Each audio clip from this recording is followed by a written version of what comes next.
എൻ്റെ അടുത്ത് ലാസ്റ്റ് ചോദ്യം, ജീവിതത്തിൽ നിങ്ങൾ സാറ്റിസ്ഫൈഡ് ആണോ എന്നുള്ളതായിരുന്നു അവസാനത്തെ ചോദ്യം.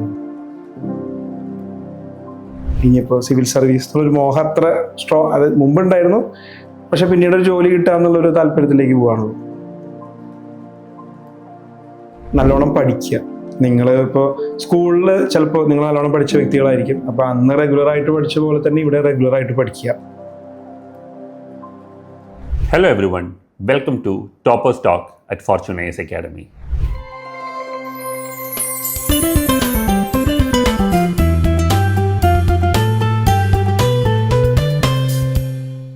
ഇന്ന് നമ്മുടെ കൂടെയുള്ളത് 165 റാങ്ക് നേടിയ അലക്സ് എബ്രഹാമാണ്.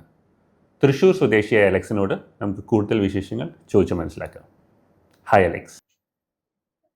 അലക്സ്, ആദ്യം തന്നെ ഒന്ന് ഇൻട്രൊഡ്യൂസ് ചെയ്യാമോ? നാട് എവിടെയാണ്, വീട്ടിലാരൊക്കെയാണ്, എന്താ പഠിച്ചത്, അതൊക്കെ ഒന്ന് പറയാമോ? എൻ്റെ സ്ഥലം എന്ന് പറയുന്നത് തൃശ്ശൂരാണ്. തൃശ്ശൂർ ചേർപ്പ് എന്ന് പറയുന്ന ഗ്രാമമാണ് എൻ്റെ സ്ഥലം എന്ന് പറയുന്നത്. ഞാൻ ആദ്യം പഠിച്ചത് Lourdes Mata English medium higher secondary school ചേർപ്പിൽ തന്നെ, പിന്നീട് സെൻറ് ജോസഫ്സ് കുരിയച്ചിറ, പിന്നെ CMS ഹയർ സെക്കൻഡറി സ്കൂൾ, പിന്നെ ഏറ്റവും അവസാനം ഞാൻ പഠിച്ചത് എൻ്റെ ഏറ്റവും പ്രിയപ്പെട്ട CET എൻ്റെ കോളേജ് ഓഫ് എഞ്ചിനീയറിംഗ് ട്രിവാൻഡ്രം.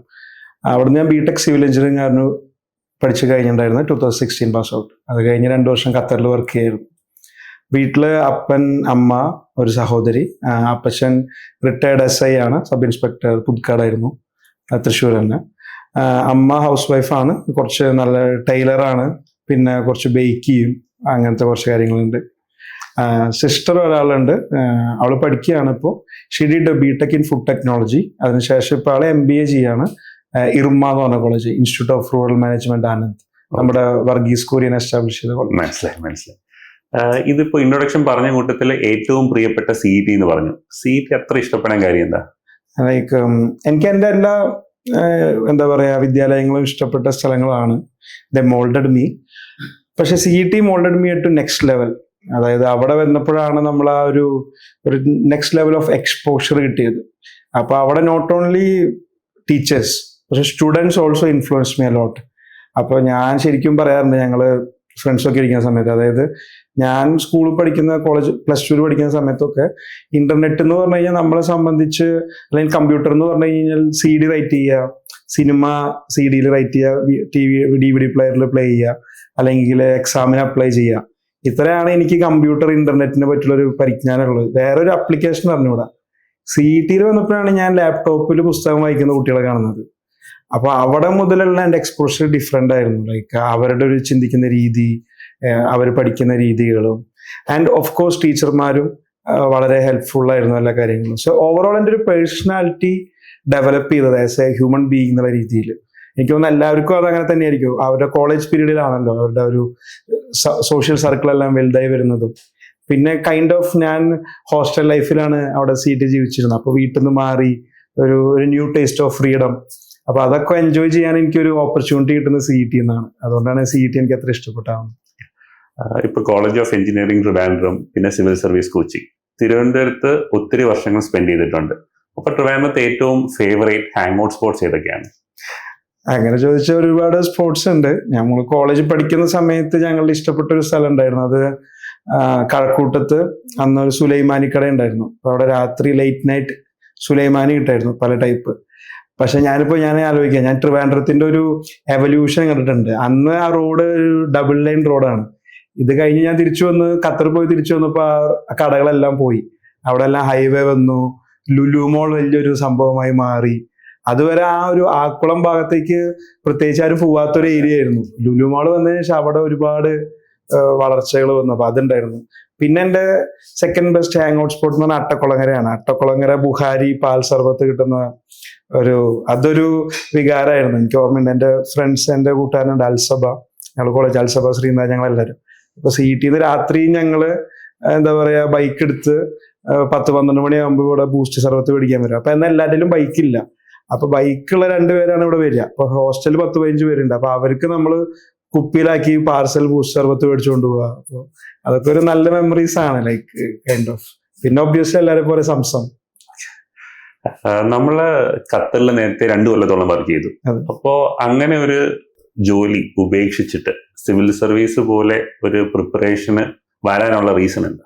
അപ്പൊ ശരിക്കും പറഞ്ഞാൽ ഖത്തറിലേക്ക് പോയ സമയത്ത് ലൈക്ക് എൻ്റെ ഒരു പ്ലാൻ എന്താന്ന് വെച്ച് കഴിഞ്ഞാൽ ഒരു കോളേജിലൊരു സെക്കൻഡ് ഇയർ തേർഡ് ഇയർ ആയ സമയത്ത് ഞാൻ വിചാരിച്ചിരുന്നു, അതായത് ഇനിയിപ്പോ സിവിൽ സർവീസ് എന്നൊരു മോഹം അത്ര സ്ട്രോങ് അത് മുമ്പുണ്ടായിരുന്നു, പക്ഷെ പിന്നീട് ഒരു ജോലി കിട്ടുക എന്നുള്ളൊരു താല്പര്യത്തിലേക്ക് പോകാനുള്ളൂ. അങ്ങനെയാണ് ഖത്തർ പ്ലേസ്മെന്റ് വന്ന സമയത്ത് നമ്മൾ വളരെ ഹാപ്പിയായി ഖത്തറിലേക്ക് പോകുന്നു. അപ്പൊ എനിക്ക് തോന്നുന്നത് മേ ബി ഇനീഷ്യലി ഖത്തറിൽ എനിക്ക് ഇഷ്ടപ്പെട്ട ഒരു രീതിയിലൊരു ജോലി ആയിരുന്നെങ്കിൽ ചിലപ്പോൾ ഞാൻ അവിടെ നിന്ന് പോകുമായിരുന്നു. പക്ഷെ അത് അത്ര ഫേവറബിൾ അല്ലാത്തതുകൊണ്ട് നമുക്കൊരു തോന്നൽ വരികയാണ്, എന്നാൽ പിന്നെ ഒന്ന് തിരിച്ചു പോയാലോ, പ്രിപ്പയർ ചെയ്യാലോ എന്നുള്ളൊരു തോന്നൽ വരുന്നു. അപ്പൊ അങ്ങനെ വീണ്ടും അപ്പൊ ഞാൻ അതിനനുസരിച്ചിട്ട് ഞാൻ എൻ്റെ ഖത്തറിലെ കാര്യങ്ങൾ പ്ലാൻ ചെയ്യാൻ തുടങ്ങി. എൻ്റെ ഫൈനാൻഷ്യൽസ് ഞാൻ ബാലൻസ് ചെയ്യാൻ തുടങ്ങി. ഞാൻ സമ്മർ അറൗണ്ട് ഒരു 80% സാലറി ഞാൻ സേവ് ചെയ്യാൻ തുടങ്ങും. കാരണം നമുക്കൊരു പ്രതീക്ഷയുണ്ടല്ലോ, അതായത് ചിലപ്പോൾ ഇത് വന്നു കഴിഞ്ഞാൽ ഒരു ലോങ് പ്രോസസ്സിലേക്ക് പോകും. അപ്പൊ അങ്ങനെ കുറച്ച് കാര്യങ്ങളൊക്കെ സേവ് ചെയ്യാൻ തുടങ്ങി. പിന്നെ അപ്പൊ എനിക്ക് ഖത്തറിൽ പോയൊരു 3-4 മാസം കഴിഞ്ഞപ്പോഴത്തേക്കും ലൈക്ക് ഞാൻ തീരുമാനിച്ചിരുന്നു, അതായത് തിരിച്ചു വന്ന് സിവിൽ സർവീസ് പ്രിപ്പറേഷൻ തുടങ്ങാം നല്ല രീതിയിലായി. അപ്പൊ അങ്ങനെയാണ് പിന്നെ തിരിച്ചു വരുന്നു. അപ്പൊ അതൊരു പ്ലാനിങ് ഉണ്ടായിരുന്നു അതിന്റെ പിന്നിൽ. എങ്ങനെയുണ്ടായിരുന്നു പ്രവാസി ജീവിതം? നമ്മൾ ഈ പുറത്തുനിന്ന് കാണുന്ന ഗ്ലാമർ ആണോ അതോ വേറെ എന്തെങ്കിലും ആണോ ശരിക്കുള്ള പ്രവാസി ജീവിതം? അലക്സിന്റെ പ്രവാസി ജീവിതം എങ്ങനെയായിരുന്നു? എൻ്റെ പ്രവാസ ജീവിതം നല്ലതായിരുന്നു പൊതുവെ നോക്കുന്ന സമയത്ത്. പുറത്തു നിന്നുള്ള ഗ്ലാമർ ഉണ്ടോയെന്ന് വെച്ച് കഴിഞ്ഞാൽ മേ ബി എനിക്ക് തോന്നുന്നു ഇപ്പോൾ കുറച്ചുകൂടിയും മലയാളികളുടെ ഒരു പ്രവാസ ജീവിതം കുറച്ചുകൂടി നല്ലതാണ്. അപ്പോൾ അതായത് ഒരു 1970s 80s പോയിരുന്ന ഒരുപാട് ആൾക്കാർ ലേബർ കാറ്റഗറിയിൽ പോകുന്നു. അവരെ സംബന്ധിച്ച് അതൊരു വളരെ ടഫായിട്ടുള്ള സിറ്റുവേഷൻ ആണ്. ഇപ്പോൾ ഉണ്ട്, മലയാളികളുണ്ട് ലേബർ കാറ്റഗറിയിൽ, പക്ഷെ സ്റ്റിൽ കുറവാണ് കമ്പയർ ടു ഓവറോൾ മറ്റ് രാജ്യങ്ങളിൽ നിന്നും, ഇന്ത്യയിലെ തന്നെ മറ്റ് സ്ഥലങ്ങളിൽ നിന്ന് ആൾക്കാരെ നോക്കുന്ന സമയത്ത്. അപ്പൊ എൻ്റെ കൂടെ ഉണ്ടായിരുന്നപ്പോൾ ഞാൻ എഞ്ചിനീയർ ആയിട്ടാണ് പോകുന്നത്. അപ്പൊ എൻ്റെ കോളേജിൽ നിന്ന് തന്നെ വളരെ വലിയൊരു എന്താ പറയുക അലുമിനി അസോസിയേഷൻ ഉണ്ടാവുക, സീറ്റാക് എന്ന് പറഞ്ഞിട്ട്, സീറ്റ ഖത്തർ. അപ്പൊ അതൊരു ഫാമിലി പോലെയാണ്. സോ ഞാൻ ഇവിടെ നിന്ന് അവിടെ പോയി കഴിഞ്ഞാൽ ഇപ്പൊ നമുക്ക് ഇവിടുത്തെ ഒരു ഉത്സവം മിസ് ചെയ്യുന്ന പോലെ ഒന്നുമില്ല. അവിടെ ഓണത്തിന് അതിൻ്റെതായ സെലിബ്രേഷൻ, ക്രിസ്മസിന് സെലിബ്രേഷൻ, അപ്പോൾ ആ ഒരു കൂട്ടായ്മയുണ്ട്. അവിടെ ഒരുപാട് പേര് ഫാമിലി ആയിട്ട് താമസിക്കുന്നു. സോ അത് വളരെ പീസ്ഫുൾ ആൻഡ് ഹാപ്പനിങ് ആയിട്ടുള്ളൊരു സിറ്റുവേഷൻ ആയിരുന്നു. പക്ഷെ ഒബ്വിയസ്ലി അതിൻ്റെ കുറച്ച് ബുദ്ധിമുട്ടുകളുണ്ട്. അതായത് ചൂടുണ്ട്. ഇപ്പൊ എൻ്റെ ഈ കയ്യിലെ കുഞ്ഞു കുഞ്ഞു രോമൊക്കെ കരിഞ്ഞു പോകും നമ്മൾ ഈ പീക്ക് സമ്മർ സമയത്ത് റോട്ടിൽ കൂടെ ഒക്കെ നടന്നു പോകുമ്പോൾ. അപ്പൊ അങ്ങനത്തെ ബുദ്ധിമുട്ടുകൾ ഉണ്ടാവും. അതിപ്പോ എനിക്ക് നമ്മുടെ നാടും കുറച്ചൊക്കെ അതുപോലെ തുടങ്ങുന്നു തോന്നുന്നു. കമ്പയറബിൾ ആണല്ല. അപ്പോ ഈ ഖത്തറിൽ നിന്ന് തിരിച്ച് സിവിൽ സർവീസ് പ്രിപ്പറേഷൻ വരുമ്പോൾ IPS ആയിരുന്നു മേജർ എയിം അല്ലേ? കാരണം മിക്ക ആൾക്കാരും IAS ആണ് ആദ്യത്തെ ഓപ്ഷൻ ആയിട്ട് വെക്കുന്നത്. പക്ഷെ അലക്സ് എന്തുകൊണ്ടാണ് IPS ഒരു ഡ്രീമായിട്ട് വെച്ചിരിക്കുന്നത്? അപ്പൊ എന്നെ സംബന്ധിച്ച് എനിക്ക് IPSന്റെ ഒരു ഡിസിപ്ലിൻഡ് ലൈഫ്, അല്ലെങ്കിൽ ആ ഫിസിക്കൽ ഫിറ്റ്നസോടുകൂടി ജീവിക്കുന്ന രീതി, പിന്നെ കുറച്ചുകൂടി ഡയറക്റ്റ് ആയിട്ടൊരു പബ്ലിക് ഇന്ററാക്ഷൻ ഉണ്ട്, ലൈക്ക് വിത്ത് പോലീസ് എന്ന് പറയുന്നത്. IASനും ഉണ്ട്, ഇല്ല എന്നല്ല, എല്ലാ സർവീസിനും ഉണ്ട്. പക്ഷെ ഇവിടെ കുറച്ചുകൂടി ആക്റ്റീവ് ഇൻവോൾവ്മെന്റ് ഉണ്ട്. Like you give assurance to public. ഒരു നല്ലൊരു പോലീസുകാരനെ കാണുന്ന സമയത്ത്, അത് ഞാൻ കൂടുതൽ എൻ്റെ അപ്പച്ചെന്നാണ് കണ്ടിട്ടുള്ളത്. അപ്പോൾ ആ ഒരു അഷുറൻസ് ഉണ്ടല്ലോ പബ്ലിക്കിന്, there is something good going to happening, അല്ലെങ്കിൽ ഹോപ്പ്ഫുൾ ആണ്, പീസ്ഫുൾ ആണ് സ്ഥലം എന്നുള്ളൊരു തോന്നലുണ്ടല്ലോ. സോ അത് അങ്ങനത്തെ ഒരു ജീവിതം അല്ലെങ്കിൽ അങ്ങനത്തെ ഒരു ജോലിയിലേക്ക് പോകണമെന്ന് എനിക്കൊരു താല്പര്യം ഉണ്ടായിരുന്നു. അതിന്റെ പുറത്താണ് IPS ഓപ്ഷനായിട്ട് വെക്കുന്നത്. അല്ലാതാണ്. Okay. Alex different types of jobs ചെയ്തിട്ടുണ്ട്. ഒന്നിപ്പോ നമ്മൾ ഖത്തറിൽ സിവിൽ എഞ്ചിനീയറിംഗ് ബാക്ക്ഗ്രൗണ്ട് ആയിട്ട് വർക്ക് ചെയ്തിട്ടുണ്ട്. അതുപോലെ തന്നെ ഗവൺമെന്റ് സർവീസിൽ രണ്ട് സിവിൽ സർവീസസിൽ വർക്ക് ചെയ്തിട്ടുണ്ട്, IPTAF-ഉം IRMS-ഉം. അപ്പോൾ ഇത് തമ്മിൽ ഒന്ന് കമ്പയർ ചെയ്യാമോ? ഈ 3 ജോലികൾ ഒന്ന് കമ്പയർ ചെയ്യാമോ? ഇതിപ്പോ ഖത്തറിലുള്ള ജോലിനെ കമ്പയർ ചെയ്യുന്ന സമയത്ത് അത് കുറച്ച് കാര്യങ്ങൾ സിമിലർ ആണ്. അതായത് ഖത്തറിൽ എൻ്റെ ഫസ്റ്റ് ജോബ് എന്ന് പറയുന്നത് സൈറ്റ് എഞ്ചിനീയർ ആയിട്ടാണ്. അപ്പൊ അവിടെ സൈറ്റ് സ്റ്റാർട്ട് ചെയ്യുന്നത് രാവിലെ 6 മണിക്കാണ്. അപ്പോൾ രാവിലെ 6 മണി മുതൽ വൈകുന്നേരം 6 മണി വരെയാണ് അവിടുത്തെ ജോബ് അവേഴ്സ്. അപ്പൊ 6 മണിക്ക് സൈറ്റിൽ എത്തണമെങ്കിൽ ഞാൻ എൻ്റെ താമസിക്കുന്ന സ്ഥലത്ത് നിന്ന് 5:30 ഇറങ്ങണം. ഏകദേശം ഞാൻ എഴുന്നേൽക്കുന്ന ഏകദേശം എല്ലാ ദിവസവും 4:30. അപ്പൊ 4:30 എഴുന്നേറ്റ് റെഡിയായി നമുക്ക് ഓഫീസേഴ്സിന് വേറെ വണ്ടിയുണ്ട്. അപ്പൊ അതിൽ നമ്മൾ പോകുന്നു. 6 മണിക്ക് സൈറ്റിൽ വർക്ക് തുടങ്ങി നമ്മൾ ഏകദേശം ഒരു 5-5:45 ആകുമ്പോൾ എത്തി സൈറ്റിൽ വർക്ക് അലോക്കേഷൻ കാര്യങ്ങളൊക്കെ ചെയ്യണം. അപ്പോൾ 4:30 തുടങ്ങിയിട്ട് ഞാൻ റൂമിൽ തിരിച്ചെത്തുന്നത് ഏകദേശം 6 മണി കഴിഞ്ഞ് തിരിച്ചു വരുമ്പോൾ ട്രാഫിക് ബ്ലോക്ക് ഉണ്ടാവും. അപ്പോൾ 8 മണിയാവും. അപ്പൊ എഫക്റ്റീവ്ലി അവിടെ വർക്ക് മാത്രമേ ഉള്ളൂ. ഈ വർക്ക് ലൈഫ് ബാലൻസ് എന്നൊക്കെ പറയില്ലേ, അപ്പൊ അവിടെ അങ്ങനെ അതിന് പറയാനുള്ള ഒരു ബാലൻസ് ഇല്ല. പിന്നെ 8 മണിക്ക് കഴിഞ്ഞ് തിരിച്ചു വന്ന് നമ്മൾ കുറച്ച് കൂട്ടുകാരോട് സംസാരിക്കുന്നു, കുറച്ച് ഷട്ടിൽ കളിച്ചു, പിന്നെ നമ്മൾ കിടന്നുറങ്ങുന്നു, വീണ്ടും നെക്സ്റ്റ് ഡേ സ്റ്റാർട്ട് ചെയ്യുന്നു. അപ്പൊ അതുപോലെയാണ്. അപ്പൊ അത് പക്ഷെ ഒരു കാര്യം എന്താണെന്ന് വെച്ച് കഴിഞ്ഞാൽ അത് വളരെ എൻഗേജിങ് ആണ്. നമുക്ക് എല്ലാ ദിവസവും എന്തെങ്കിലുമൊക്കെ ചെയ്യാനുണ്ട്. ഒരു ഡേ കടന്നു പോകുന്നത് നമ്മൾ അറിയില്ല, സമയം കടന്നു പോകുന്നത് അറിയില്ല. അത് നല്ലതാണോ മോശമാണോ എന്ന് എനിക്ക് അറിഞ്ഞുകൂടാ. Like thinking from different perspective. പക്ഷെ നമ്മൾ അറിയാതെ നമ്മുടെ ദിവസങ്ങൾ കടന്നു പോകും. പിന്നെ രണ്ടാമത് ഞാൻ ജോയിൻ ചെയ്തിരുന്നത് മറ്റേ ഫസ്റ്റ് ടൈം എനിക്ക് സർവീസ് അലൊക്കേഷൻ കിട്ടി post and telecommunication accounts and finance service. ഇതെന്ന് പറഞ്ഞു കഴിഞ്ഞാൽ വളരെ നീഷ് ആയിട്ടുള്ള ഒരു സർവീസാണ്, വളരെ ചെറിയ സർവീസാണ്, വളരെ ബോണ്ടിങ് ഉള്ള ഒരു സർവീസാണ്. അതായത് മൊത്തം ഓൾ ഇന്ത്യ സർവീസ് കാഡറിൽ ഏകദേശം 250-300 ആൾക്കാർ താഴെയുള്ളൂ. നമ്മൾ ചെയ്യുന്ന വർക്ക് വളരെ ലിമിറ്റഡ് ആണ്. അതായത് സ്പെക്ട്രം ഓപ്ഷൻ നടത്തുക, അല്ലെങ്കിൽ ലൈസൻസ് ഫീ കളക്ട് ചെയ്യുക, പോസ്റ്റൽ ഡിപ്പാർട്ട്മെന്റിലാണെങ്കിൽ അവരുടെ ഫൈനാൻഷ്യൽ അഡ്വൈസറായിട്ട് ആക്ട് ചെയ്യുക, അക്കൗണ്ട് ബുക്ക് മെയിൻറ്റെയിൻ ചെയ്യുക. അപ്പോൾ ഇത് കുറച്ചുകൂടി ഡെസ്ക് ജോബാണ്. അപ്പോൾ ഇവിടെ മറ്റേടത്ത് ഒരു ടീം വർക്കാണ്. സിവിൽ എഞ്ചിനീയറിംഗിൽ ഞാൻ ഒരു ടീം എൻ്റെ കീഴിലുണ്ട്, അവരെ കൊണ്ട് ജോലി ചെയ്യിപ്പിക്കണം. ഇവിടെ കൂടുതൽ എൻ്റെ ഒരു പ്രൊഫഷണൽ സ്കിൽസ് ആണ്. അത് ഞാൻ എങ്ങനെ നല്ല ഫിനാൻഷ്യൽ അഡ്വൈസ് കൊടുക്കാൻ പറ്റുന്നു, എനിക്ക് എങ്ങനെയാണ് സ്പെക്ട്രം ഓപ്ഷൻ കുറച്ചുകൂടി ഇന്നോവേറ്റീവ് ആയിട്ട് ചെയ്യാൻ പറ്റുക. അപ്പോൾ എൻ്റെ സർവീസിൽ തന്നെ പല സീനിയർ ഓഫീസേഴ്സാണ് ഇപ്പം നമ്മൾ ഈ കാണുന്ന സ്പെക്ട്രം ഓപ്ഷൻ ഇത്രയും ലാഭകരമായിട്ട് നടത്തുന്നത്. അപ്പോൾ അത് എങ്ങനെ കൊണ്ടുവരാം, അത് കുറച്ചുകൂടി ഒരു പേഴ്സണൽ ഇൻപുട്ട് കൊടുക്കേണ്ട ഒരു സർവീസാണ്. അതിനാണ് അങ്ങനെ ആ സർവീസ് അങ്ങനെയായിരുന്നു. പിന്നെ വളരെ പീസ്ഫുൾ ആയിട്ടുള്ള ഒരു ലൈഫ്. നമുക്ക് എന്താ പറയുക, നമ്മുടെ കമാൻഡ് സ്ട്രക്ചർ ഒന്നും കാര്യമായിട്ടില്ല. എല്ലാവരും ഒരു ഹൈരാർക്കി ഇല്ലാത്ത ഒരു ഹൊറിസോണ്ടൽ ലെവലിൽ വർക്ക് ചെയ്യുന്ന ഒരു സിസ്റ്റമാണ് അതിൽ. സിവിൽ എഞ്ചിനീയർ എന്ന് പറഞ്ഞാൽ പ്രോപ്പർ ഹൈരാർക്കി ഉണ്ട്, നമ്മളെ കമാൻഡ് ഫോളോ ചെയ്യുന്നത്. അത് കഴിഞ്ഞിട്ടാണ് ഞാൻ IRMS ട്രാഫിക്കിലേക്ക് വരുന്നത്. ഇപ്പോൾ അതിൽ ഞാൻ പോസ്റ്റിംഗ് ആയിട്ടില്ല, ട്രെയിനിങ് നടന്നുകൊണ്ടിരിക്കുകയാണ്. അപ്പോൾ ട്രാഫിക് ഒരു എൻറ്റയർലി, അതായത് സിവിൽ എഞ്ചിനീയറിംഗ് ആയിട്ട് സിമിലാരിറ്റി ഉണ്ട്. കാരണം ഇവിടെ ഒരു കമാൻഡ് സ്ട്രക്ചർ ഉണ്ട്, ക്രിട്ടിക്കൽ സർവീസ് ആണ്. ഒരു ചെറിയ തീരുമാനത്തിന്റെ പാളിച്ചുകൊണ്ട് ആൾക്കാരുടെ ജീവിതമാണ് അറ്റ് സ്റ്റേക്ക്. ഞാൻ മുമ്പ് ജോലി ചെയ്ത 2 സ്ഥലത്ത് അങ്ങനെ ഒരു പ്രശ്നമില്ല. ഇവിടെ ഞാനൊരു തെറ്റായ ഒരു തീരുമാനം എടുത്തു കഴിഞ്ഞു കഴിഞ്ഞാൽ ഇൻസ്റ്റന്റേനിയസ്ലി ആൾക്കാർ മരിച്ചു പോകാനുള്ള സാധ്യതയുണ്ട്. അപ്പൊ അതുകൊണ്ട് നമ്മളെന്താ പറയുക, വളരെ ശ്രദ്ധയോടുകൂടി ജാഗ്രതയോടുകൂടി ചെയ്യേണ്ട കാര്യമാണ്. ആൻഡ് ഇവിടെയാണ് ഏറ്റവും കൂടുതൽ ഇമ്പാക്ട് പലപ്പോഴും എനിക്ക് തോന്നാറുണ്ട്. അതായത് ഇന്ത്യയിൽ ഏകദേശം 2.5 കോടിയോളം ജനങ്ങളാണ് ഒരു ദിവസം റെയിൽവേ സ്റ്റേഷൻ ഉപയോഗിക്കുന്നത്, അല്ലെ ട്രെയിൻ ഉപയോഗിക്കുന്നത്. അതിൽ ഏറ്റവും കൂടുതൽ ഒന്നാണ് സദേൺ റെയിൽവേസ്. കോച്ചിങ് ഓറിയന്റഡ് ആണ്, പാസഞ്ചർ ഓറിയന്റഡ് ആണ്. അപ്പൊ അവിടെ ഒരു ട്രെയിൻ കറക്റ്റ് സമയത്ത് ഓടിപ്പിക്കുക എന്ന് പറയുന്നത് it's kind of N achievement. ഒരുപാട് ആൾക്കാർക്ക് ബെനിഫിഷ്യൽ ആയിട്ടുള്ള കാര്യമാണ്. അപ്പൊ ട്രെയിൻ ടൈം ടേബിളിംഗ് കറക്റ്റ് ആയിട്ട് കൊണ്ടുപോകുക, പ്ലാറ്റ്ഫോമിൽ ആവശ്യത്തിന് സൗകര്യങ്ങൾ ഒരുക്കുക. അപ്പൊ അതൊക്കെ നമ്മളെ കൊണ്ട് ചെയ്യാൻ പറ്റുന്നതാണ്. So in terms of A public service IRTS traffic ആണ് ലൈക്ക് അത് വലിയൊരു ഓപ്പർച്യൂണിറ്റി നമുക്ക് തരുന്നത്, പബ്ലിക്കിനെ സെർവ് ചെയ്യാൻ. ഒപ്പം തന്നെ വളരെ ക്രിട്ടിക്കലാണ്, ജാഗ്രത വേണം. പിന്നെ 24/7 സർവീസാണ്. നിങ്ങൾക്കറിയാലോ, ട്രെയിൻ നിന്ന് പോകുന്ന വെച്ചാൽ ഇന്ത്യയുടെ സ്പന്ദനം നിലയ്ക്കുന്ന പോലെയാണ്. അപ്പൊ അതുപോലെയാണ് ഇതും. അപ്പൊ നമ്മള് 24/7 വർക്ക് ചെയ്യാനും റെഡി ആയിട്ടുള്ള രീതിയിൽ വേണം ഈ സർവീസിനെ കാണാനായിട്ട്. റെയിൽവേസ് ഈ ഇടയ്ക്ക് മോഡേണൈസ് ചെയ്യാനും മേ ബി ആക്സിഡൻസ് കുറയ്ക്കാനും എന്തൊക്കെയാണ് മെഷേഴ്സ് എടുത്തിട്ടുള്ളതെന്നൊന്ന് പെട്ടെന്ന് ഓവർവ്യൂ ആയിട്ട് പറയാമോ? ഇപ്പോൾ ഒരുപാട് മെഷേഴ്സ് എടുത്തിട്ടുണ്ട്. ഇപ്പൊ ഏറ്റവും പോപ്പുലർ ആയിട്ട് എല്ലാവരും അറിയുന്നത് കവച് ആണ് ഇപ്പോൾ കാണുന്നത്. പിന്നെ സിഗ്നലിംഗിൽ റെയിൽവേസ് ഒരുപാട് മാറ്റങ്ങൾ വരുത്തിയിട്ടുണ്ട്. അതായത് അതിപ്പോൾ എനിക്ക് കുറച്ച് ടെക്നിക്കലാണ്. ഇപ്പോൾ ഇന്റർമീഡിയറ്റ് ബ്ലോക്ക് സെക്ഷൻസ് കൊണ്ടുവരുന്നു, അല്ലെങ്കിൽ അഡ്വാൻസ്ഡ് സിഗ്നലിങ്സ് കൊണ്ടുവരുന്നു, റൂട്ട് റിലേ ഇന്റർലോക്കിംഗ് കൊണ്ടുവരുന്നു. ഇപ്പോൾ ആ സ്റ്റേഷൻ മാസ്റ്റർക്ക് അവിടെ ഇരുന്നിട്ട് അയാൾ റൂട്ടെല്ലാം സെറ്റ് ചെയ്യുമ്പോൾ ഇപ്പൊ നിങ്ങൾക്ക് അറിയാം, ട്രെയിൻ ഒരു പാളത്തിൽ നിന്ന് മറ്റേ പാളത്തിലേക്ക് പോകുന്ന ഒരു പോയിന്റ് ആൻഡ് ക്രോസിംഗ്, ഒരു പാളം അങ്ങോട്ടും ഇങ്ങോട്ടും നീങ്ങും. പണ്ട് ഇതൊരു പോയിന്റ്സ്മാൻ പോയിട്ട് ഒരു ലിവർ വലിക്കുന്നതായിരുന്നു. ഇപ്പൊ ഇതെല്ലാം സെൻട്രലൈസ്ഡ് കൺട്രോളാണ്. അപ്പൊ അവിടെ ഒരു കൺട്രോളില് നമ്മൾ മാറ്റി കഴിഞ്ഞു കഴിഞ്ഞാൽ നമുക്കറിയാം താഴെ അത് ഓൺ സൈറ്റ് വർക്ക് ചെയ്യുന്നുണ്ടോ ഇല്ലയോ എന്ന് അവിടെ തന്നെ അറിയാൻ പറ്റും. അപ്പൊ ചിലപ്പോൾ അവിടെ നമ്മൾ ഇങ്ങോട്ട് വലത്തോട്ട് തിരിച്ചു, പക്ഷെ സൈറ്റില് പാളം വലത്തോട്ട് തിരിഞ്ഞു എന്ന് ഉറപ്പ് പറയാൻ പറ്റുമല്ലോ. അപ്പൊ അതിനൊരു ബട്ടൺ ഉണ്ട്.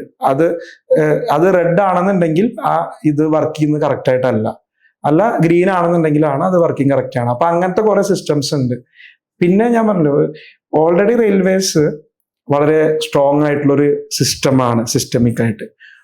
ഒരാൾ വിചാരിച്ചത് കൊണ്ട് റെയിൽവേസിൽ അപകടം നടക്കാൻ വളരെ ബുദ്ധിമുട്ടാണ്. 3-4 ആൾക്കാരുടെ അശ്രദ്ധ കൊണ്ടാണ് പലപ്പോഴും അപകടം ഉണ്ടാവുക. ഇനി അങ്ങനെ ഒറ്റ ആൾ വിചാരിച്ച അപകടം ഉണ്ടാക്കാൻ പറ്റുന്ന ഏക വ്യക്തി ലോക്കോ പൈലറ്റാണ്. അതുകൊണ്ടാണ് അദ്ദേഹം ഒറ്റ തവണ സിഗ്നൽ റെഡിൽ പാസ് ചെയ്ത ഇൻസ്റ്റന്റ് ടെർമിനേഷൻ ആണ്. അപ്പൊ ലോക്കോ പൈലറ്റ് ഒരു ക്രിട്ടിക്കലാണ്. ലോക്കോ പൈലറ്റിന് മാത്രം ഒറ്റയ്ക്ക് ഒരു അപകടം ഉണ്ടാക്കാൻ പറ്റുള്ളൂ. അപ്പൊ അത് ബാക്കിയെല്ലാം റെയിൽവേസ് ആ കാര്യങ്ങളിൽ സേഫ് ആൻഡ് സെക്യൂർ ആണ്. നമുക്ക് ഇനി സിവിൽ സർവീസ് പ്രിപ്പറേഷൻ സ്ട്രാറ്റജിയിലേക്ക് വരാം. അലക്സ് 4 തവണ മെയിൻസ് എഴുതുകയും 4 തവണയും അത് ക്വാളിഫൈ ചെയ്ത് ഇന്റർവ്യൂ വരെയും പോയ ഒരാളാണ്. അപ്പൊ നമുക്ക് ഇന്റർവ്യൂന്ന് തുടങ്ങാം. ഈ 4 വർഷത്തിൽ ഇന്റർവ്യൂവിൽ ഒത്തിരി ക്വസ്റ്റ്യൻസ് കിട്ടിക്കാണുമല്ലോ. അതിൽ ഏറ്റവും രസകരമായ ചില ചോദ്യങ്ങൾ അതൊന്ന് ഓർത്തെടുക്കാം. ഇപ്പോൾ ഒരു രസകരം എന്നെ കുറച്ച് വെള്ളം കുടിപ്പിച്ച ചോദ്യം എന്ന് പറയുന്നത് 2022 ഇന്റർവ്യൂവിന് പോയ സമയത്ത് ഞാൻ ഓൾറെഡി സർവീസിലുണ്ട്. അപ്പൊ ചെയർമാൻ ചോദിച്ച ഫസ്റ്റ് ചോദ്യം, നിങ്ങളെ ഇഷ്ടപ്പെടുന്ന അല്ലെങ്കിൽ നിങ്ങൾ കോർ എന്ന് കണക്കാക്കുന്ന 3 വാല്യൂസ് ഏതാണെന്ന് പറയാൻ പറഞ്ഞു. അപ്പൊ നമ്മൾ 3 വാല്യൂ പറഞ്ഞു. പറഞ്ഞ് ഈ 3 വാല്യൂ നിങ്ങളുടെ 3 സുഹൃത്തുക്കൾക്ക് അസൈൻ ചെയ്ത് കൊടുക്കാൻ പറഞ്ഞു. അപ്പൊ അതിലൊരു വാല്യൂ ലോയൽറ്റി എന്നായിരുന്നു. അപ്പൊ ആ വാല്യൂ അസൈൻ ചെയ്ത സുഹൃത്ത് ഏതോ ഭീകരമായ ഒരു കുറ്റകൃത്യം ചെയ്തു. എന്നിട്ട് നിങ്ങളുടെ അടുത്ത് ഒന്ന് പറഞ്ഞു, നിങ്ങൾ പോലീസാണ്, അപ്പോൾ നിങ്ങൾ എന്ത് ചെയ്യും? നിങ്ങൾ ആ സുഹൃത്തിനെ രക്ഷിക്കുവോ, അയാളെ നിയമത്തിന് മുന്നിൽ കൊടുക്കുവോ, എന്തൊക്കെ ചെയ്യും എന്നുള്ള രീതിയിലാണ് ചോദിച്ചത്. അപ്പൊ ഇതിന്റെ പുറത്തൊരു ഡിസ്കഷൻ നടന്നു. അപ്പൊ അത് ഒരു ചോദ്യമായിരുന്നു, കുറച്ച് ഒരു വ്യത്യസ്തമായിട്ടൊരു ചോദ്യം. പിന്നെ കഴിഞ്ഞ തവണ ഇത്തവണ പോയപ്പോൾ ചോദിച്ച ഒരു ചോദ്യം നല്ലൊരു ചോദ്യമായിരുന്നു. അതായത് ഞാൻ സൈക്കിൾ ചെയ്യായിരുന്നു.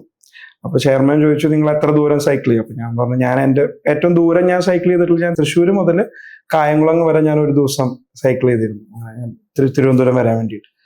അപ്പോൾ ഞാൻ പറഞ്ഞു ഞാൻ ചെയ്തിട്ടുണ്ട് എന്ന് പറഞ്ഞു. അപ്പോൾ ആള് നെക്സ്റ്റ് ക്വസ്റ്റ്യൻ, അങ്ങനെയാണെങ്കിൽ അവിടെ നിങ്ങൾ കണ്ട ഏറ്റവും ഇൻട്രസ്റ്റിംഗ് ആയിട്ടുള്ള കാര്യം, നിങ്ങളുടെ ഒബ്സർവേഷൻസ് എന്താണ്? അപ്പൊ അത് ശരിക്കും പറഞ്ഞാൽ നമ്മുടെ ഒരു സിവിൽ സർവന്റ് എന്നുള്ള രീതിയിൽ നമ്മളൊരു ഗേജ് ചെയ്യുന്ന ക്വസ്റ്റ്യൻ ആണ്. ലൈക്ക് ഞാൻ എന്താണ് കണ്ടത് എന്ന് പറയുമ്പോൾ എൻ്റെ പ്രയോറിറ്റീസ് എന്താണെന്ന് കൂടി എനിക്ക് കൺവേ ചെയ്യാൻ പറ്റും ചെയർമാൻ്റെ അടുത്ത്. അപ്പോൾ ഞാൻ കണ്ട വഴിയരികിൽ ആൾക്കാർ ചെയ്യുന്ന എക്കണോമിക് ആക്ടിവിറ്റീസ് എന്താണ്, അല്ലെങ്കിൽ അവിടുത്തെ വേസ്റ്റ് മാനേജ്മെന്റ് നടക്കുന്നത് കറക്റ്റ് ആയിട്ടാണോ, അല്ലെങ്കിൽ ഓവറോൾ റോഡ് ഇൻഫ്രാസ്ട്രക്ചർ എങ്ങനെയാണ്. അപ്പൊ നമ്മൾ കുറച്ചുകൂടി ഒരു അഡ്മിനിസ്ട്രേറ്റർ പെർസ്പെക്റ്റീവ് ഒന്നും ഒരു ഹ്യൂമൻ ഓറിയന്റഡ് പെർസ്പെക്റ്റീവ് ഒന്നും ഉത്തരം കൊടുക്കാൻ പറ്റും. ഒരു പക്ഷെ അതുകൊണ്ടായിരിക്കും ഇത്തവണ ഇന്റർവ്യൂവിന് കുറച്ചുകൂടി മാർക്ക് കിട്ടിയിട്ടുണ്ടാവുക. അപ്പൊ ഇങ്ങനത്തെ കുറച്ച് ചോദ്യങ്ങൾ വരും. പിന്നെ ഇത്തവണ കെയറെയിലിനെ പറ്റി ചോദിച്ചിരുന്നു, കെയറെയിൽ വേണമോ വേണ്ടയോ. മുമ്പത്തെ ഒരു തവണ ട്രേഡ് യൂണിയനെ പറ്റി ചോദിച്ചിരുന്നു, ട്രേഡ് യൂണിയൻ കേരളത്തിന് ദോഷമാണോ. ഏറ്റവും അവസാനം 2020 എൻ്റെ അടുത്ത് ലാസ്റ്റ് ചോദ്യം ജീവിതത്തിൽ നിങ്ങൾ സാറ്റിസ്ഫൈഡ് ആണോ എന്നുള്ളതായിരുന്നു അവസാനത്തെ ചോദ്യമായിരുന്നു. അപ്പൊ അങ്ങനത്തെ രസകരമായിട്ടുള്ള ചോദ്യങ്ങൾ കിട്ടാറുണ്ട്. ലാസ്റ്റ് ജീവിതത്തിൽ സാറ്റിസ്ഫൈഡ് ആണോ എന്ന് ചോദിച്ചപ്പോ അതിനെന്ത് മറുപടി കൊടുത്തേ? അത് അന്ന് ഞാൻ മറുപടി കൊടുത്തത്, അതായത് ലൈക്ക് ജീവിതത്തിൽ ഇന്നത്തെ എൻ്റെ ഇപ്പൊ ഈ ഒരു ലൈഫിൽ, അതായത് ഇന്നത്തെ ദിവസം ഞാൻ സാറ്റിസ്ഫൈഡ് ആണ്, ഞാൻ എൻ്റെ ജീവിതത്തിൽ സാറ്റിസ്ഫൈഡ് ആയിട്ട് ഞാൻ ജീവിച്ചു. പക്ഷെ എനിക്ക് അച്ചീവ് ചെയ്യാൻ കുറച്ച് ഗോൾസ് ഉണ്ട്. അപ്പൊ അത് എത്തുന്നവരെ ഓവറോൾ ഒരു സാറ്റിസ്ഫാക്ഷൻ എനിക്ക് കിട്ടിയിട്ടില്ല. പക്ഷെ ഇന്നിപ്പോ വൈകുന്നേരം ഞാൻ മരിച്ചു പോകണമെന്നുണ്ടെങ്കിൽ ഞാൻ ഞാൻ ജീവിക്കുന്ന രീതിയിലൊക്കെ ജീവിച്ചിട്ടുണ്ട്. അങ്ങനെയാണ് ഉത്തരം പറഞ്ഞത്. നമ്മൾ നേരത്തെ പറഞ്ഞു 4 തവണ എഴുതി 4 തവണയും മെയിൻസ് ക്വാളിഫൈ ചെയ്തു. അപ്പൊ മെയിൻസിന്റെ എന്തോ ഒരു ട്രിക്ക്, എന്തോ ഒരു സ്ട്രാറ്റജി അലക്സിന്റെ വർക്ക് ചെയ്യുന്നുണ്ട്. അതെന്താണെന്നൊന്ന് ഷെയർ ചെയ്യാമോ? എനിക്ക് തോന്നുന്നത് ഞാൻ കുറച്ച് ആൻസർ റൈറ്റിംഗ് ഞാനൊരു 2020 വളരെ റിഗ്രസ് ആയിട്ട് പ്രാക്ടീസ് ചെയ്തിരുന്നു. അപ്പൊ ഞാൻ ഏകദേശം 2 ഇൻസ്റ്റിറ്റ്യൂട്ടുകളിലെ ടെസ്റ്റ് സീരീസ്, പൊതുവെ അങ്ങനെ അതും ചെയ്യാറില്ല, ഏതെങ്കിലും ഒരു മെയിൻസ് ടെസ്റ്റ് സീരീസ് എടുക്കാറുള്ളൂ. ഞാൻ 2 മെയിൻസ് ടെസ്റ്റ് സീരീസ് എടുത്ത് ചെയ്തിരുന്നു. ആഴ്ചയിൽ ഞാൻ 3 ടെസ്റ്റ് വെച്ച് എഴുതിയിരുന്നു, ഒരു ഓപ്ഷണൽ ടെസ്റ്റ്, 2 GS ടെസ്റ്റ് ഒക്കെ. അപ്പൊ അന്ന് റിഗ്രസ് ആയിട്ട് പ്രാക്ടീസ് ചെയ്തിരുന്നു. PYQs ഒരുപാട് ചെയ്ത് നോക്കിയിരുന്നു. ഏകദേശം 2015 മുതലുള്ള PYQs സോൾവ് ചെയ്തിട്ടുണ്ടായിരുന്നു. ഞാൻ തന്നെ 15 മിനിറ്റും 10 മാർക്കിന്റെ ആഴ്ച 6 മിനിറ്റ് വെച്ചിട്ട് എഴുതി നോക്കിയിരുന്നു. അപ്പൊ ആ ഒരു റൈറ്റിംഗ് പ്രാക്ടീസ് ആണ് ടു എ ഗ്രേറ്റ് എക്സ്റ്റെന്റ് ഇത് ഹെൽപ്പ് ചെയ്തിരുന്നത്. പിന്നെ ഞാൻ കുറെ കാര്യങ്ങൾ മഗ്ഗപ്പ് ചെയ്തിരുന്നു. ലൈക്ക് എൻ്റെ കുറച്ച് സെറ്റ് ഓഫ് ഡാറ്റ പോയിന്റ്സ്, കുറച്ച് എക്സാമ്പിൾസ്. അപ്പൊ എൻ്റെ ഒരു സെയിം എക്സാമ്പിൾ ആയിരിക്കും, ഞാനത് ക്വസ്റ്റിന്റെ ഡിമാൻഡ് അനുസരിച്ച് ട്വീക്ക് ചെയ്തത്. ഇപ്പൊ ഒരു ഉദാഹരണം പറയാൻ വെച്ചാൽ ഇപ്പൊ എൻ്റെ സ്ഥിരം ഒരു സാധനമായിരുന്നു പസ്തേപട മോഡൽ. പസ്തേപട മോഡൽ എന്ന് പറഞ്ഞു കഴിഞ്ഞാൽ മഹാരാഷ്ട്രയില് ഒരു അധ്യാപകൻ കുട്ടികൾ നഴ്സറിയിൽ വരാതെ ആയപ്പോൾ അയാൾ എന്ത് ചെയ്തു, നമ്മുടെ ഐപാഡ് കൊണ്ടുപോയിട്ട് കുട്ടികളെ ആനിമേഷൻ വഴി പഠിപ്പിച്ചു. ഇതാണ് പസ്തേപട മോഡൽ. ഇത് വരാൻ കാരണം ഇതിന് പ്രസിഡന്റിന്റെ അവാർഡ് കിട്ടിയിട്ടുണ്ട്. അപ്പൊ ഞാൻ അങ്ങനത്തെ അവാർഡുകൾ നോക്കിയിട്ട് അതിൽ നിന്ന് ഇങ്ങനത്തെ നല്ല മോഡലുകൾ എടുക്കും. അപ്പൊ അത് ഫേമസ് ആണല്ലോ, നമ്മൾ പത്രത്തിൽ കണ്ടില്ലെങ്കിലും UPSC നോക്കുന്ന ആൾക്കാരൊക്കെ അറിയായിരിക്കും. അപ്പൊ നമ്മൾ എന്താ വെച്ചാൽ ഈ ഒരു എക്സാമ്പിൾ ഞാൻ പല സ്ഥലങ്ങളിലും പല രീതിയിൽ ഉപയോഗിക്കും. ഒരു ഉദാഹരണത്തിന് ഇത് ഞാൻ സോഷ്യൽ ജസ്റ്റിസിൽ ഉപയോഗിക്കും, കാരണം ഇത് വിദ്യാഭ്യാസം, എഡ്യൂക്കേഷൻ. ഇത് ഞാൻ GS 1 ഉപയോഗിക്കും, കുട്ടികളുടെ വിദ്യാഭ്യാസം, കുട്ടികളുടെ വളർച്ച. ഇത് ഞാൻ GS 3 ഉപയോഗിക്കും, ഡിജിറ്റൽ ഇൻക്ലൂഷൻ, ഡിജിറ്റൽ ലിറ്ററസി. അപ്പൊ എൻ്റെ ഒരു എക്സാമ്പിൾ ഉള്ളൂ, പക്ഷെ 3 പേപ്പറിനും ഒക്കെയാണ്. അപ്പൊ മൊത്തത്തിൽ എൻ്റെ ഒരു 80 എക്സാമ്പിൾ ഉണ്ട് ഇതുപോലെ ഇങ്ങനെ മൾട്ടി ഡയമെൻഷണൽ ആയിട്ട്. അപ്പൊ അത് ഞാൻ എല്ലാ പേപ്പറിലും ഇത് തന്നെ സപ്ലിമെന്റ് ചെയ്യുന്നത്. അപ്പൊ അങ്ങനെ വെച്ച് നോക്കുമ്പോൾ എൻ്റെ കണ്ടന്റ് ലിമിറ്റഡാ, പക്ഷെ ഞാനിത് ക്വസ്റ്റ്യൻ അനുസരിച്ചിട്ട് ട്വീക്ക് ചെയ്ത് ഉപയോഗിക്കാന്നുള്ളൊരു സ്കില്ല് മേ ബി അതായിരിക്കാം ഹെൽപ്പ് ചെയ്തിട്ടുണ്ട്. ഒരു കണ്ടന്റ് തന്നെ മാക്സിമൈസ് ചെയ്ത് maximum return on investment. And Alex ഫോർച്യൂണായിട്ട് ഏറ്റവും കൂടുതൽ റിലേറ്റ് ചെയ്തിട്ടുള്ളത് മെയിൻസ് ടെസ്റ്റ് സീരീസിന്റെ സമയത്താണ്. അപ്പൊ അതിന്റെ മെന്റർഷിപ്പ് പ്രോസസ്സിനെ കുറിച്ചും അതൊന്ന് ഡീറ്റെയിൽ ആയിട്ട് അറിയാം. എനിക്ക് തോന്നുന്നു അവിടെ ഒരു CT കണക്ഷൻ ഉണ്ട് അല്ലേ? അതെ. അത് ഞാൻ അതിന് മുൻപ് 2019 ഇന്റർവ്യൂവിന് വരുമ്പോഴാണ്, ഇന്റർവ്യൂ ക്ലാസ്സിന് വന്ന സമയത്താണ് മുനി സാറിനെ പരിചയപ്പെടുന്നത്. അപ്പോൾ പുള്ളി 2009 ബാച്ച് CT ആണ്. അപ്പൊ അങ്ങനെ ഒരു കണക്ട് ഞങ്ങൾ തമ്മിൽ ഫോളോ ചെയ്യണം. അപ്പൊ ഞങ്ങള് CTNs ഒരു ഫ്രട്ടേണിറ്റി ആണ്.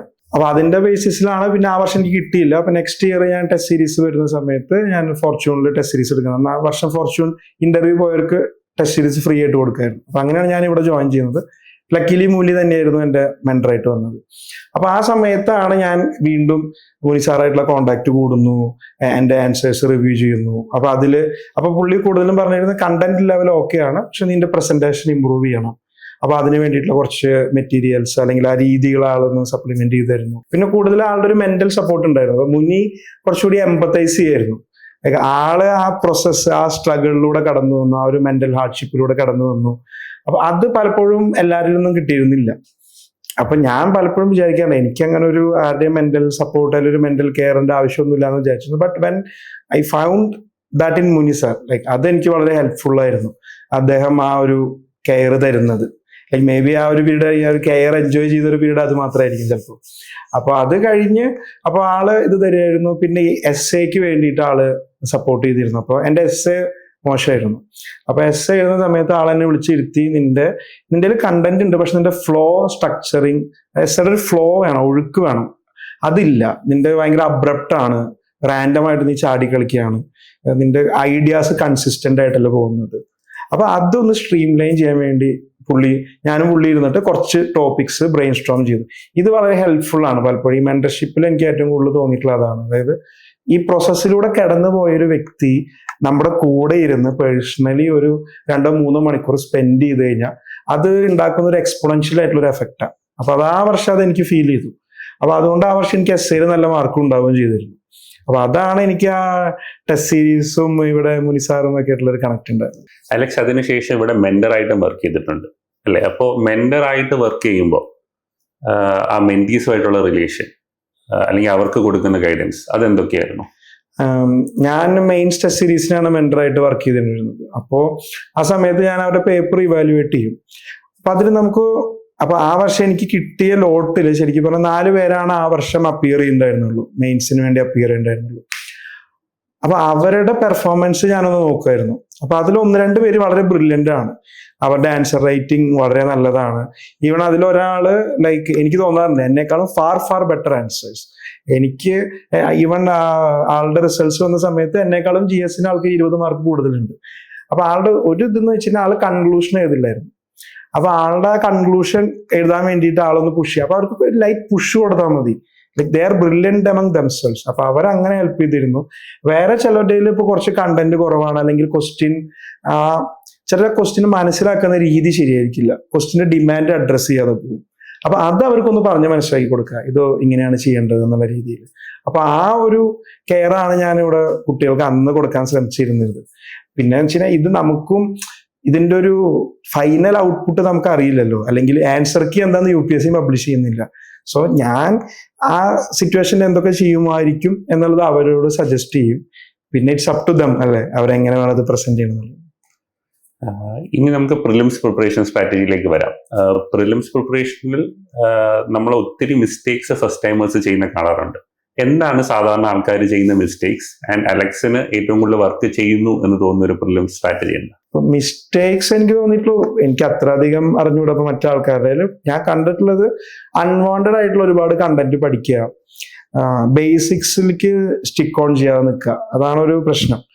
ഞാൻ ചെയ്യുന്ന സംഗതി എന്ന് വെച്ച് കഴിഞ്ഞാൽ 4 സബ്ജക്ട്സ് ആണ് ഞാൻ എപ്പോഴും വളരെ കോറായിട്ട് കാണുന്നത്. അതായത് economy, modern India, environment, polity. ഈ 4 എണ്ണത്തിന്റെ ബേസ് സ്ട്രോങ് ആക്കി കഴിഞ്ഞാൽ നിയർലി 60 ക്വസ്റ്റ്യൻസ് ഇതിൽ നിന്ന് കിട്ടും. ആ 60 ക്വസ്റ്റ്യൻസിൽ ഓക്കെ എല്ലാ സബ്ജക്റ്റിലും 2-3 ക്വസ്റ്റ്യൻ ടഫ് ആണെങ്കിൽ 50 ക്വസ്റ്റ്യൻ നമുക്ക് അറിയുന്നതായിരിക്കും. അത് കറക്റ്റ് ആക്കിയാൽ തന്നെ നമ്മളൊരു സേഫ് സോണിൽ എത്തി. പിന്നെ നമ്മൾ മറ്റ് കുഞ്ഞു സബ്ജക്ട്സ് ഉണ്ട്, അതായത് ഇപ്പോൾ geography, art and culture, science and technology, അങ്ങനത്തെ ചെറിയ സബ്ജക്ട്. അതിൽ നിന്നും നമ്മൾ എന്ത് ചെയ്യാൻ പറ്റുക, അതിൽ നിന്ന് ഇപ്പോൾ വരുന്ന ഒരു 3 ചോദ്യത്തിൽ 2 എണ്ണം അല്ലെങ്കിൽ 4 ചോദ്യത്തിൽ 2 എണ്ണം ശരിയാക്കാൻ വേണ്ടി ശ്രമിക്കുക. പിന്നെ നമ്മൾ കറണ്ട് അഫയേഴ്സ് ഒരു കോൺഫിഡൻസിന് വേണ്ടി പഠിക്കുക.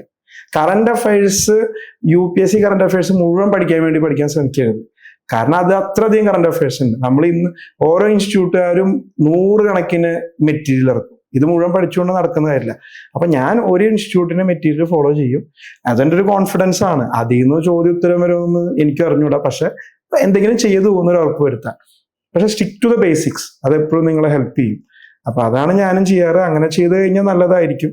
പിന്നെ ടെസ്റ്റ് സീരീസ് എന്തായാലും എടുക്കണം, സോൾവ് ചെയ്ത് എലിമിനേഷൻ സ്ട്രാറ്റജി ഉപയോഗിക്കാൻ പഠിക്കണം, റൗണ്ട് വൈസ് പോകാൻ പഠിക്കണം, ടൈം മാനേജ് ചെയ്യണം, 2 മണിക്കൂറിനുള്ളിൽ പാനിക് ആവാതെ. പിന്നെ ആ 2 മണിക്കൂർ മാനേജ് ചെയ്യണം. കാരണം അവിടെ ചിലപ്പോൾ ഒരു 5 ക്വസ്റ്റ്യൻ കിട്ടിയില്ല എന്ന് വരും. പക്ഷെ വീണ്ടും 100 ക്വസ്റ്റ്യൻ ഉണ്ടല്ലോ. ഇപ്പൊ എല്ലാ ബോളിലും 6 അടിക്കണമെന്നില്ലല്ലോ. ചില ബോൾ നമ്മൾ ലീവ് ചെയ്യേണ്ടി വരും. അതിപ്പോ അത് വിട്ട് അടുത്തതിലേക്ക് കിടക്കാന്നുള്ളതാണ്. അലക്സ്, ഈ UPSC സിലബസ് പഠിച്ച് എക്സാമിനേഷൻ 4-5 പ്രാവശ്യം എഴുതി, അതുപോലെ വർക്കും ചെയ്തു. അപ്പോൾ ഈ വർക്കും സിലബസും തമ്മിൽ എന്തെങ്കിലും കണക്ട് ഉണ്ടോ? നമ്മുടെ ഈ UPSC സിവിൽ സർവീസ് പ്രിപ്പറേഷനും ജോലിയും തമ്മിൽ എത്രത്തോളം കണക്ട് ഉണ്ട്?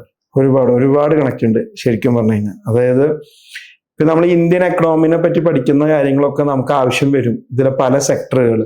കാരണം ഇപ്പൊ ഞാൻ നേരത്തെ പോസ്റ്റ് ആൻഡ് ടെലികമ്മ്യൂണിക്കേഷനിലാണ് ഞാൻ വർക്ക് ചെയ്തിരുന്നത്. അന്ന് കത്തി നിൽക്കുന്ന ഒരു എന്താ പറയുക കേസായിരുന്നു EGR കേസ്. അപ്പോൾ ആ കേസ് ഞാൻ അന്ന് പഠിച്ചിരുന്നു GS വേണ്ടിയിട്ട്. പക്ഷെ പിന്നീട് ഞാൻ നോക്കുമ്പോൾ എൻ്റെ IP ടാപ്സിന്റെ ഒരു 50% വർക്ക് നിൽക്കുന്നത് ആ ഫുൾ കേസിന്റെ പുറത്താണ്. ആ കേസ് അതിന്റെ ഒരു കോറാണ്. അപ്പൊ അങ്ങനെ നമ്മൾ പഠിക്കുന്ന കാര്യങ്ങൾ നമ്മുടെ ജോലിയിൽ ഒരുപാട് ആവശ്യം വരും. ഇനി റെയിൽവേസ് എടുക്കാന്ന് വെച്ച് കഴിഞ്ഞാൽ ജോഗ്രഫി ആണ് ആക്ച്വലി നമ്മൾ റെയിൽവേസിൽ കാണുന്നത്.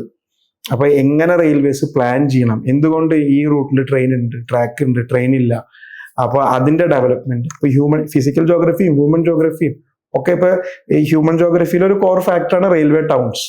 അപ്പൊ റെയിൽവേ ടൗൺസിനെ പറ്റി പഠിച്ചു കഴിഞ്ഞാൽ പിന്നെ നമ്മൾ റെയിൽവേസിൽ ജോലി ചെയ്യാൻ പോകുമ്പോൾ നമുക്കറിയാം ഇതാണ് സിസ്റ്റം. അതായത് തിയറി മനസ്സിലാക്കിയിട്ട് നമുക്ക് പ്രാക്ടിക്കലിലേക്ക് ഇറങ്ങി ചെല്ലാം. പിന്നെ ഒരു വലിയ കാര്യം എന്ന് വെച്ച് കഴിഞ്ഞാൽ നമ്മൾ അൾട്ടിമേറ്റ്ലി ജോലി ചെയ്യുമ്പോൾ നമ്മൾ എപ്പോഴും മനസ്സിലാക്കേണ്ട സംഗതി, നമ്മൾ Indian society and social justice ഇത് രണ്ടും വളരെ കോറാണ്.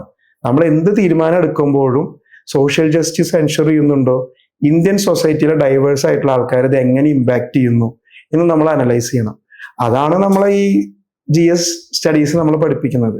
സോ അതിൽ overall it's like very very important എന്ന് തന്നെ ഞാൻ പറയും. ഓവറോൾ നമ്മുടെ ലാസ്റ്റ് ക്ലീഷേഡ് ക്വസ്റ്റ്യൻ ആണ്, ഒരു ഫസ്റ്റ് ടൈം ആസ്പിറന്റിന് അലക്സിന് കൊടുക്കാനുള്ള അഡ്വൈസ് എന്തായിരിക്കും?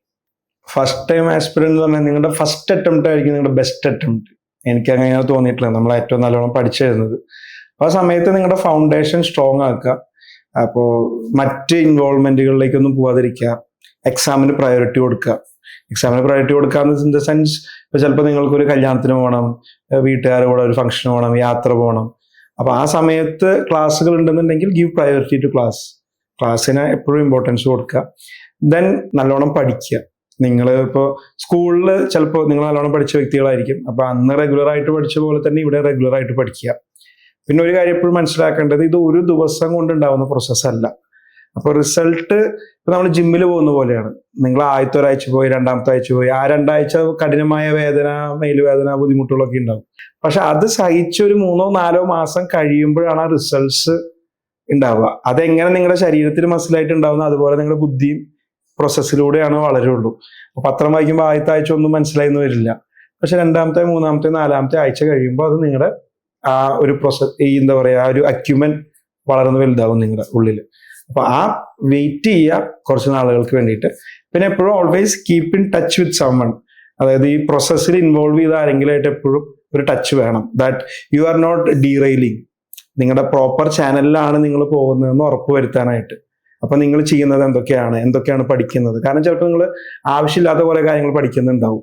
അല്ലെങ്കിൽ ചിലപ്പോൾ ആവശ്യമുള്ള ചില കാര്യങ്ങൾ ചിലപ്പോൾ നിങ്ങൾ ചെയ്യുന്നുണ്ടാവില്ല. Answer writing ചെയ്യുന്നുണ്ടാവില്ല. എന്താ പറയാ, നിങ്ങൾ പ്രിലിംസിന്റെ ക്വസ്റ്റ്യൻസ് സോൾവ് ചെയ്യുന്നില്ല, PYQ നോക്കുന്നില്ല. അപ്പൊ അതൊക്കെ ഒന്ന് ഉറപ്പുവരുത്താൻ വേണ്ടിയിട്ട് be in touch with someone. Like മാസത്തിൽ ഒരിക്കലെങ്കിലും ഈ പ്രോസസ്സിൽ ആക്റ്റീവായിട്ട് ഇൻവോൾവ് ചെയ്യുന്ന മെന്ററായിട്ട് ഒന്ന് കോൺടാക്റ്റിൽ വരുന്നു. ഇത്രയും ചെയ്ത് കഴിഞ്ഞാൽ ഹോപ്പ്ഫുള്ളി ക്ലിയർ ആവും എന്നാണ് പ്രതീക്ഷിക്കുക. Thank you for that. ഭയങ്കര ഇൻസൈറ്റ്ഫുൾ ആയിട്ടുള്ള കോൺവെർസേഷൻ ആയിരുന്നു. എനിക്ക് ഒത്തിരി പുതിയ ഇൻഫർമേഷൻ കിട്ടി. Thanks again. Thank you very much. Fortune IAS Academy. More than just an academy.